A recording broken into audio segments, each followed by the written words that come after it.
பக்கத்து வீட்டுக்கார அம்மா வந்துருந்தோம். அதில் பார்த்திங்கன்னா ஏதாவது ஒன்று சரி நம்ம இப்போ காயெல்லாம் ரொம்ப விலையாக விற்கிது கடையிலலாம் அப்படின்னு சொல்லிட்டு இங்கே வந்தால் ஏதாவது கொஞ்சம் கம்மியாக தான் இருக்கும் கடையை விட அப்படின்னு நினச்சிக்கிட்டு நாங்கள் அங்கே வந்தோம். ரொம்பலாம் கம்மியாக இல்லை, ஓகே ஓரளவு கம்மியாக இருந்துச்சு.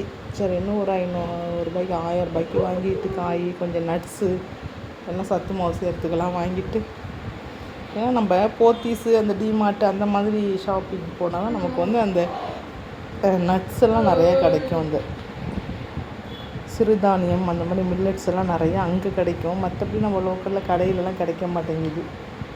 அதனால் அதை போய் ஒரே ஷாட்டாக வாங்கிட்டு வந்துடலாம் அப்படின்னு நினச்சிட்டு போகணுமோன்ட்டு பிளான் பண்ணிட்டு போகவே முடியலை, போக முடியறதில்லை.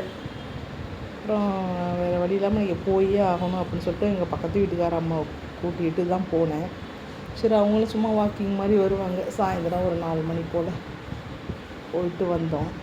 போயிட்டு வந்தால் பார்த்திங்கன்னா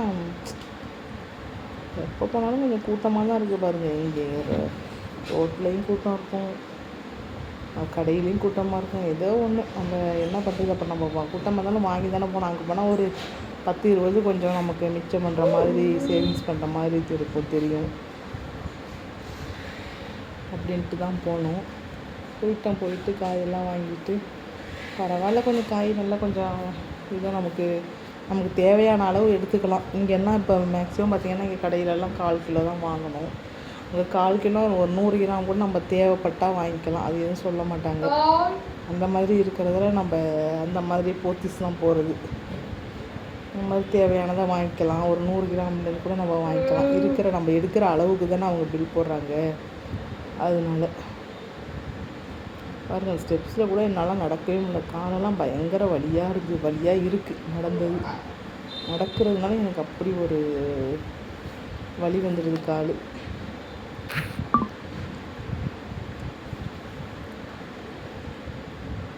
நம்ம எவ்வளோ தான் காசு கொண்டு போனாலும் 1000 ரூபாய் கொண்டு போனாலும் 5000 ரூபாய் கொண்டு போனாலும் பத்தவே மாட்டேங்குது.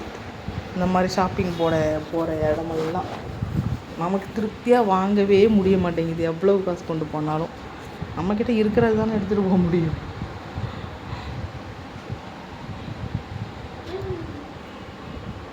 சரி தேவையானதை மட்டும் வாங்கிட்டு வந்துடலாம் அப்படின்னு கொஞ்சம் வெஜிடபிள்ஸு அந்த காய் அதெல்லாம் கொஞ்சம் வாங்கிட்டு, கேரட்டு பீட்ரூட்டு அந்த மாதிரி ஐட்டம்ஸ்லாம் வாங்கிட்டு வந்தோம். காயெல்லாம் கொஞ்சம் நல்லா தான் இருந்துச்சு, விலை கடையோட பரவாயில்ல, கொஞ்சம் அப்படி தான் இருக்கும்.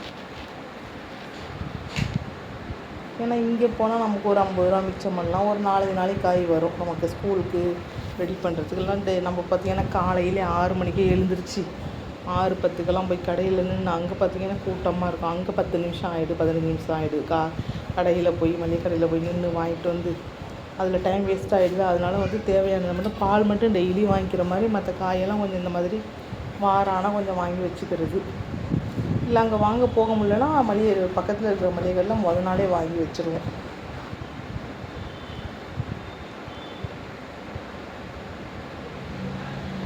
இதை வாங்கணும் நம்ம பில்லு போட்டு போனால், ஆனால் அங்கே போய் பார்த்தா 1000 ரூபாய்க்கு என்ன வாங்க முடியும்? ரொம்ப கம்மியான பட்ஜெட்டில் தான் கம்மியான ஜாமான் வாங்க முடியுது. விலையும் ரொம்ப விலைவாசியும் அதிகமாக இருக்குது, எதுவும் வாங்கவும் முடியலை. ஆனால் கடையை விட பார்த்திங்கன்னா ஒரு 100 ரூபா 150 ரூபா நமக்கு வந்து கொஞ்சம் சேவிங்ஸ் மாதிரி தெரியும் நம்ம வாங்குகிற ஜாமான் மளிகை கடை விட. அப்படி தான் நாங்கள் நினச்சி நானும் அந்த பக்கத்து வீட்டு அம்மாலாம் போவோம். ஒரு மாதத்துக்கு ஒரு 2 தடவை 3 தடவை அந்த மாதிரி போயிட்டு வரும் டைம் கிடைக்கிறப்ப.